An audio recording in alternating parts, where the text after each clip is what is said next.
Share Fantastic Travels and Resorts Limited is so thrilled to be bringing Ghana closer to Jamaica. Yep, you heard it right.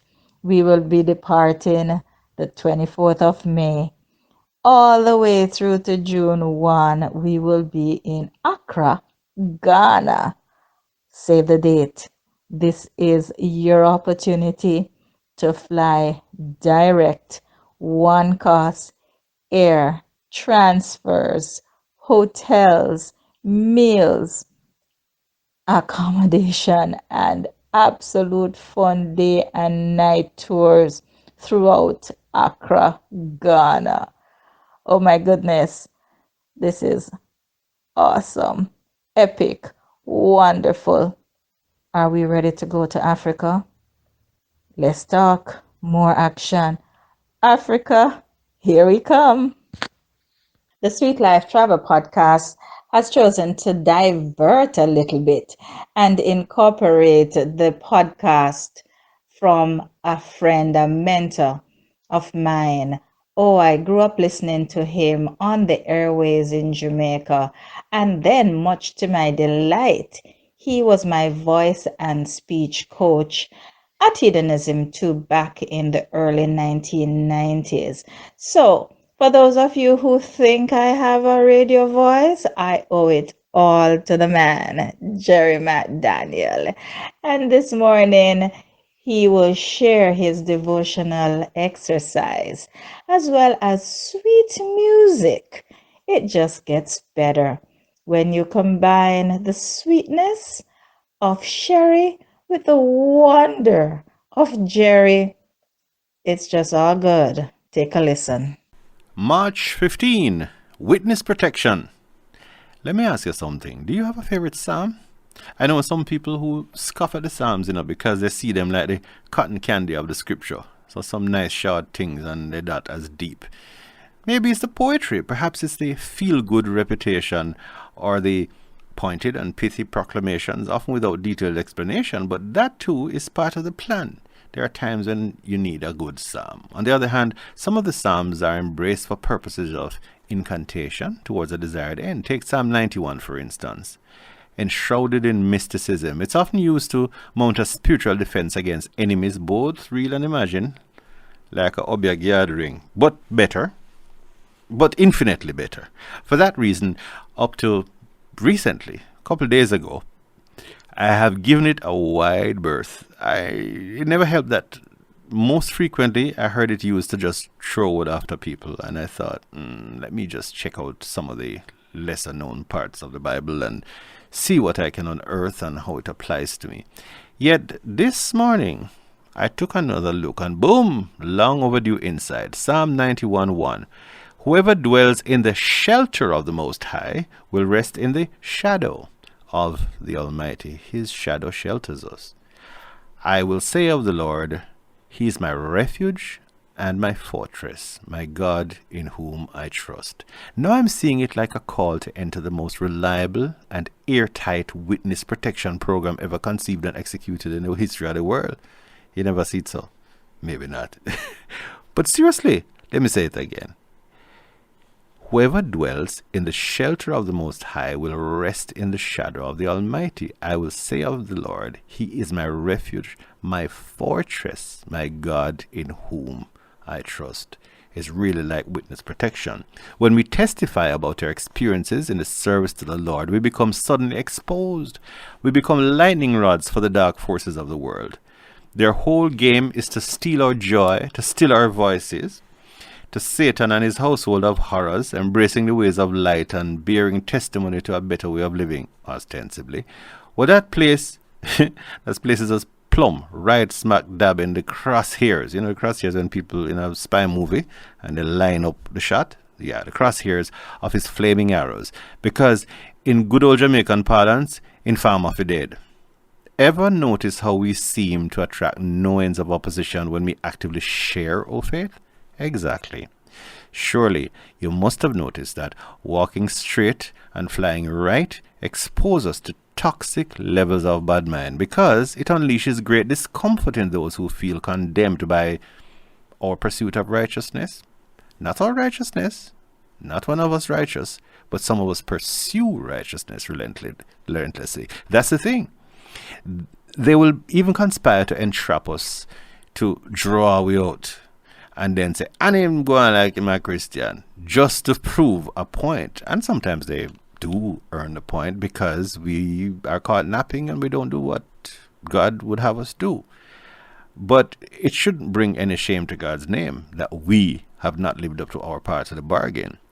In fact, when we do repent and return, it says, even though we fall, God will lift us up. And that is the thing. Hashtag, but God.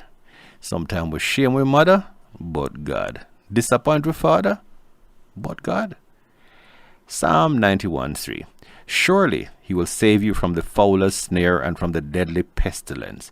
He will cover you with his feathers, and under his wings you will find refuge.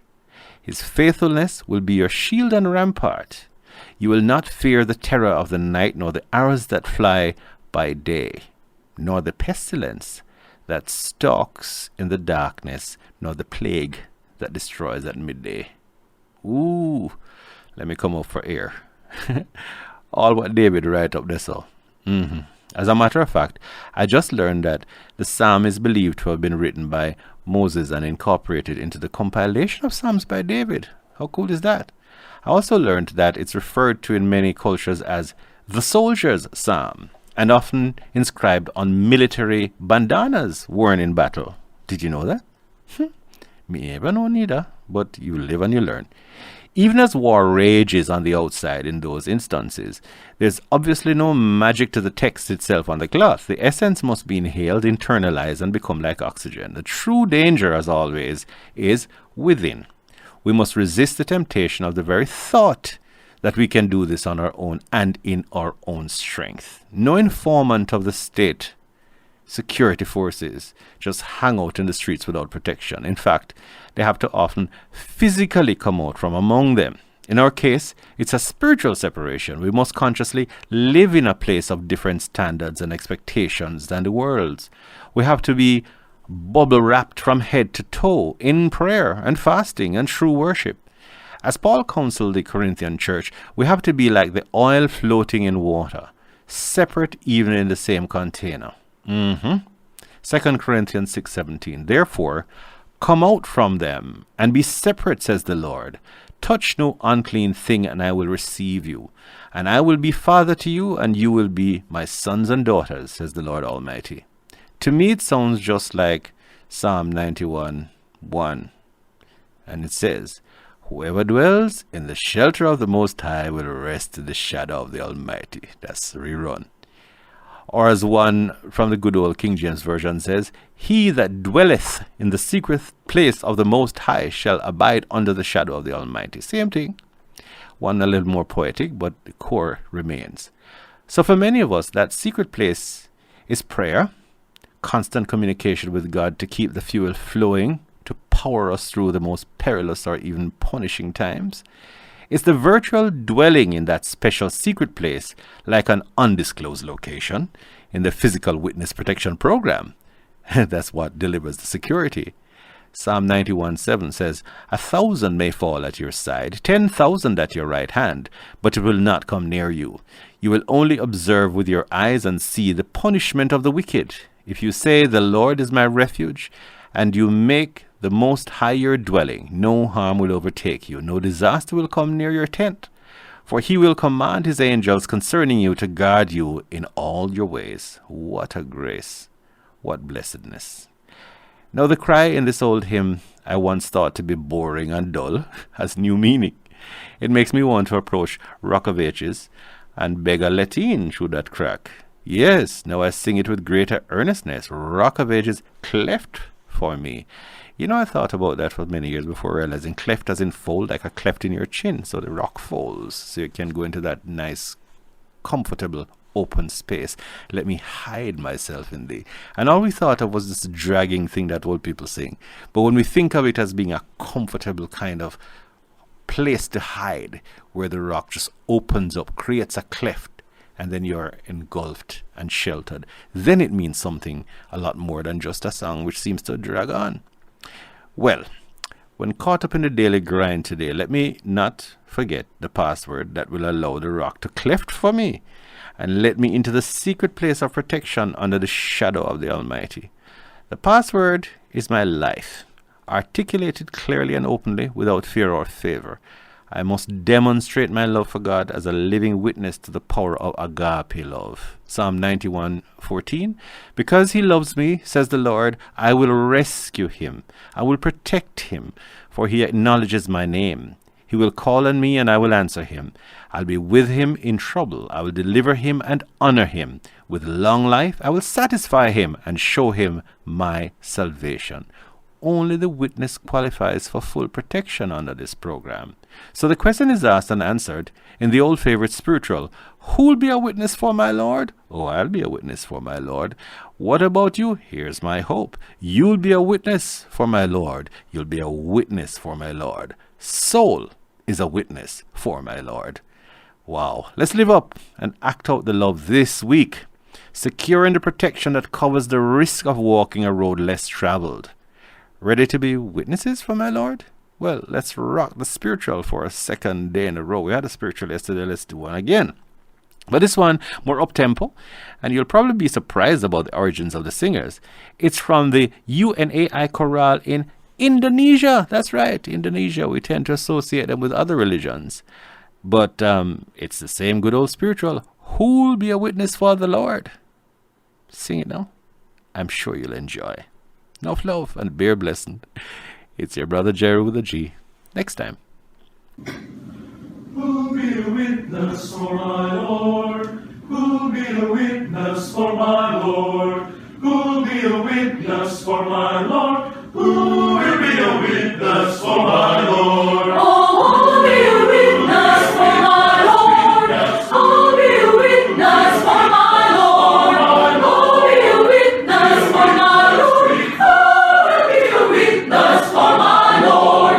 There was a man of the Pharisees. His name was Nicodemus, and he didn't believe. The same came to Christ by night, wanted to be taught of the human side. He was just a man who decided to know how a man can walk when he saw Christ told Nicodemus as a friend. Man, you must be born again. He said, marvel not, be wise, repent, Believe and be baptized. that you be a witness for my Lord. You be a witness for my Lord. You be a witness for my Lord. So is a witness for my Lord. You read about Samson. From his birth he was the strongest man that ever lived on earth. Way back yonder in ancient times, he killed 10,000 of the villagers.